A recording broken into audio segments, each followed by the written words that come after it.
اب میرا دھیان ہر وقت اپنی بہن نوری پر ہی رہا کرتا تھا۔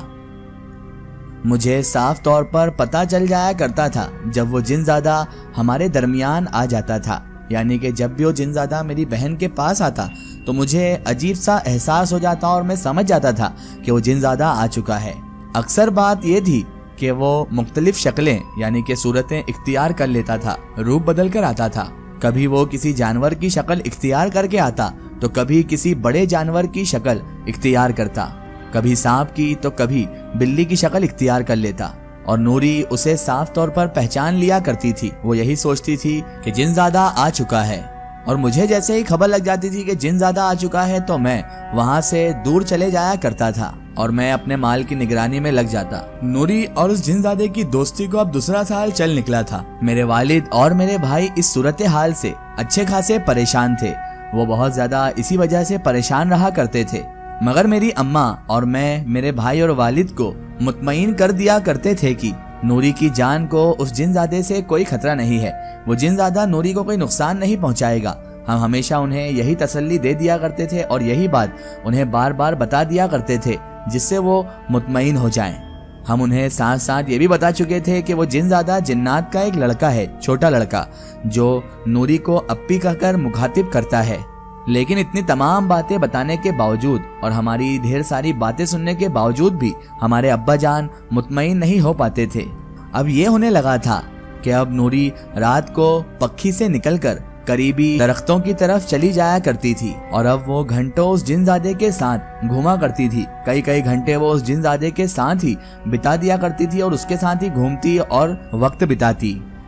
ہم ماں اور بیٹے دونوں اس کے عادی ہو چکے تھے۔ ہمیں یہ اب عام بات لگنے لگی تھی کہ نوری درختوں کی طرف جاتی اور گھنٹوں نہیں آتی تھی۔ جب کبھی بھی نوری کے پاس شہباز آتا تو وہ میری اماں کو اماں ہی کہتا تھا اور مجھے وزیر بھائی کہہ کر ہی مخاطب کیا کرتا تھا۔ پتہ نہیں کیسے پر نوری کی آواز جب بھی جن زادہ اس کے اندر آتا تو بچے کی آواز میں بدل جایا کرتی تھی، اور وہ بچے کے ہی لب و لہجے میں ہم سے باتیں کرتی اور ہم سے ساری گفتگو کرتی تھی۔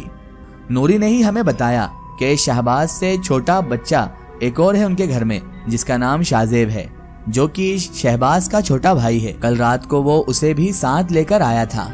وہ بھی نوری سے بڑے پیار سے ملا اور وہ تینوں پھر کھیلتے رہے۔ لیکن اب یہ سلسلہ بڑھتا ہی چلا جا رہا تھا، اب یہ معاملہ اور بڑھتا ہی چلا جا رہا تھا۔ نوری میری بہن مجھے مال کے پاس یعنی اپنے ریوڑ کے پاس چھوڑ کر قبرستان کے اندرونی حصے کی جانب چلی جایا کرتی تھی، جہاں پر پہاڑی کیکروں کے جھنجام جھنڈ تھے، جہاں بہت سارے کیکر پائے جاتے تھے۔ نوری کی زبانی ہی ہمیں یہ بھی پتا چلا بعد میں کہ اس جن زادے یعنی شہباز اور اس کے گھر والے کنجان جھنڈ میں ہی رہا کرتے تھے، اور نوری شہباز کے سارے گھر والوں سے اب مل چکی تھی۔ نوری نے ہمیں یہاں تک کہ بتایا کہ وہ جناتی پریوار بھی ہماری ہی طرح ہمارے ہی جیسے زندگی بسر کیا کرتے ہیں۔ باقاعدہ وہ انسانوں میں رہتے بھی ہیں اور انسانوں میں رہ کر ان کا ہی روپ دھارن کر کر روزی روٹی بھی کماتے ہیں، نماز پڑھتے ہیں، قرآن پاک کی پابندی سے تلاوت بھی کرتے ہیں، اور وہ سب انسانوں کے دوست ہی ہیں۔ میں نے نوری سے یہ اظہار کیا کہ شہباز سے میری بھی دوستی کرا دے، لیکن نوری نے مجھے یہ کہہ کر خاموش کر دیا کہ شہباز تم سے بہت زیادہ سخت ناراض ہے۔ جو تم اس بدماش موٹے بھینسے عامل کو اسے بھگانے کے لیے لے آئے تھے نا، تب سے ہی شہباز تم سے بہت زیادہ ناراض ہے، اور اس موٹے بھینسے نے، اس موٹے عامل نے مجھے بے آبرو کرنے کی کوشش بھی کی تھی، اور اس نے اپنی وحشت پوری کرنے میں کوئی کسر بھی نہیں چھوڑی تھی۔ وہ تو یہ خیر ہوئی کہ یہ دونوں بھائی یعنی شہباز اور شازیب اس دن جا چکے تھے۔ اگر ان کی موجودگی میں وہ موٹا بھینسا عامل اگر آ جاتا تو شاید وہ دونوں جن زادے اسے زندہ بھی نہیں چھوڑتے۔ جب سے نوری جنات میں رہ رہی تھی، جن زادوں میں رہ رہی تھی، تب سے میری بہن نوری میں بہت ساری تبدیلیاں آ گئی تھی، اس میں بہت بڑے بڑے بدلاؤ بھی آ رہے تھے۔ میری بہن نوری جب سے جن زادوں سے ملی تھی اور ان میں رہنے لگی تھی، تب سے اس نے کھانا کم کر دیا تھا اور وہ سوتی بھی بہت کم تھی۔ میری بہن نوری سب سے الگ الگ ہی رہتی اور اپنے آپ میں ہی وہ مگن رہا کرتی تھی۔ پہلے ہمارا جو کتا تھا بوزو، وہ شہباز کے آنے پر اس پر بھونکتا بھی تھا، مگر آہستہ آہستہ بوزو بھی ان دونوں جنزادوں کا عادی ہو چکا تھا۔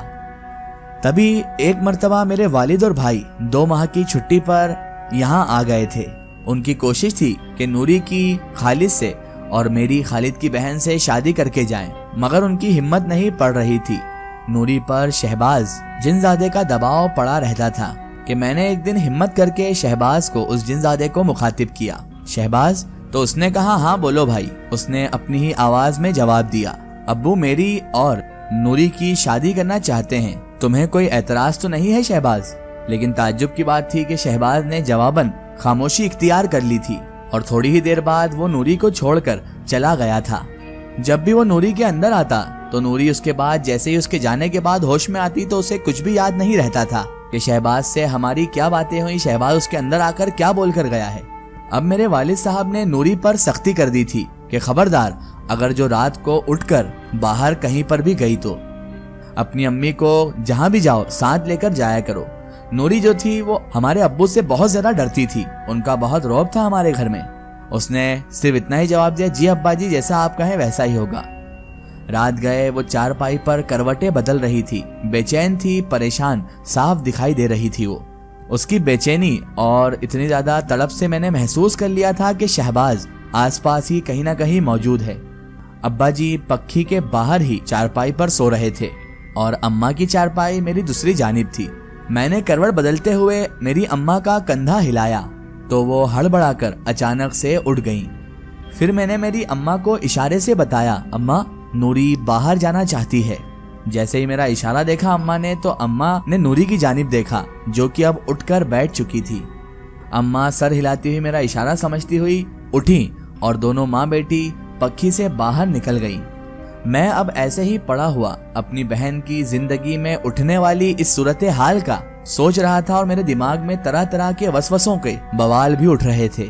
کافی دیر ہو چکی تھی ان کو گئے ہوئے، ابھی تک میری اماں اور نوری کی واپسی نہیں ہوئی تھی۔ جب سے نوری کی شادی کے بارے میں نے اس جنزادے سے باتیں کی تھی تب سے ہی جنزادے شہباز کی آنے کی روٹین، آنے کی آوک جاوک تھوڑی کم ہو چکی تھی۔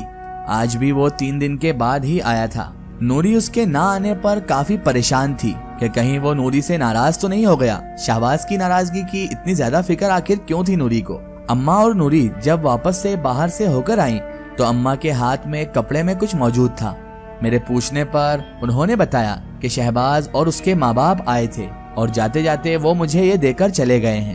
اماں نے کپڑے میں بندھے اس پوٹلی کو کھولا اور چاندی کے زیورات میرے سامنے رکھتے ہوئے بولی۔ وہ زیورات تھے تو پرانے لیکن دیکھنے میں بڑے اچھے نظر آ رہے تھے۔ اور اس کے بعد اماں کہنے لگی، شہباز نے یہ نوری کی شادی کے لیے دیے ہیں۔ شہباز کی والدہ بتا رہی تھی کہ یہ زیورات ان کے ہی ہیں اور وہ یہ زیورات اپنی بیٹی نوری کو یعنی ہماری بیٹی نوری کو خوشی سے دے رہی ہیں۔ میں نے تبھی اماں کو مخاطب کر کے کہا، اماں میں نے سن رکھا ہے کہ جنات جو کچھ بھی دیتے ہیں بعد میں غائب ہو جاتا ہے۔ میں نے سنی سنائی بات اماں کے سامنے دہرائی تھی۔ تبھی نوری کو یہ بات اچھی نہیں لگی اور وہ بیچ میں ہی بول اٹھی، وزیر بھائی آپ ان کے بارے میں ایسا نہ کہیں، وہ میرے ماں باپ کی جگہ ہیں، وہ مجھ سے بہت پیار کرتے ہیں۔ تم نے شہباز سے میری شادی کی بات کی تھی تو اس نے واپس گھر جا کر گھر والوں کو بتایا تھا کہ جو اس کے آنے میں کئی دن لگ گئے کیونکہ وہ یہاں سے کسی اور جگہ گئے ہوئے تھے۔ اتنا بتا کر میری بہن نوری خاموش ہو گئی۔ اس کا ایک اسٹوری ہم دیکھیں گے اس کے اگلے پارٹ میں۔ دوستوں، اگر آپ بھی اپنی زندگی کی کوئی سچی کہانی یا سچی گھٹنا ہمارے چینل سے شیئر کروانا چاہتے ہیں اور آپ چاہتے ہیں کہ آپ کی سٹوری بھی مائی اسٹوری بک چینل سے شیئر ہو تو آپ ہمیں ہمارے فیس بک پیج پر کانٹیکٹ کر سکتے ہیں اور اپنی سٹوری وہاں پر ہمیں بتا سکتے ہیں۔